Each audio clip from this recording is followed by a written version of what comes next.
part two is that it does have relevance, because the world that we're living in is one aspect of a point of imagination. The physics of this world is essentially created upon imagination.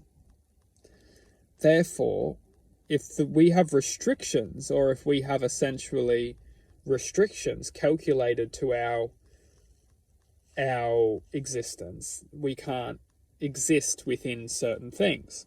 For example, flying or lifting, bench pressing 1,000 kilos. But truth being, if we take form of a much open awareness, such as infinite possibility or infinite possibility, because ultimately infinite possibility is infinite possibility. And infinite possibility is an aspect of the divine consciousness. Infinite awareness having infinite possibilities. And this is truth being the fact that the ultimate consciousness, or the infinite consciousness, is essentially manifesting within infinite form. So as long as we can connect our imagination to infinite possibility or infinite awareness, we can essentially harness truth within that frequency, or within that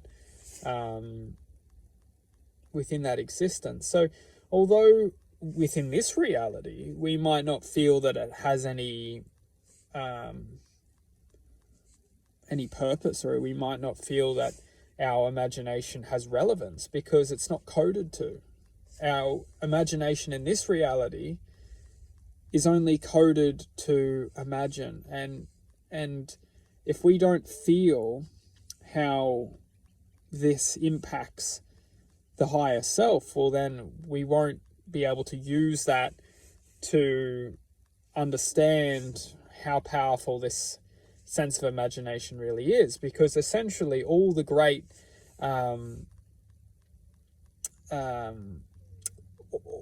essentially, put it quite simply, is that all the great engineers and designers and inventors all connected to this same divine truth, or this same divine awareness, which created the imagination, which was able to source these ideas and source these truths out of the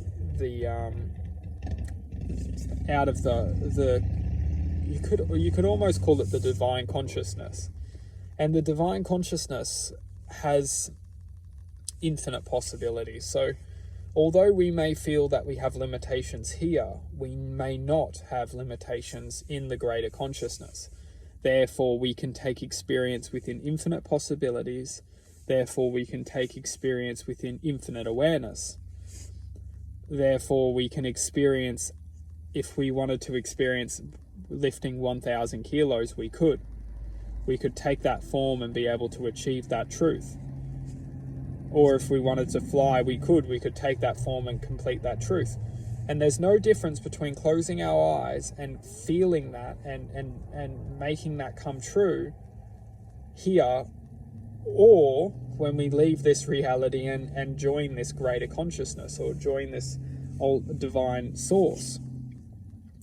So this is the truth. And do we need to wait all our lives to realize that we could have dreamt already? We could be dreaming now, manifesting truths. Although we might be limited within physics in this reality, emotionally and mentally, we're not, because we can achieve it, although we just need to dream it in this reality, and because we're limited to the physics of this reality, we can only use our imagination.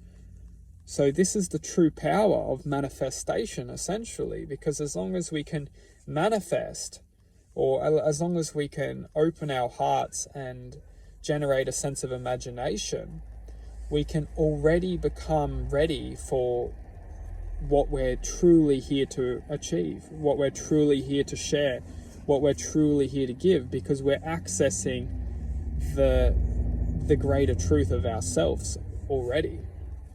Very interesting.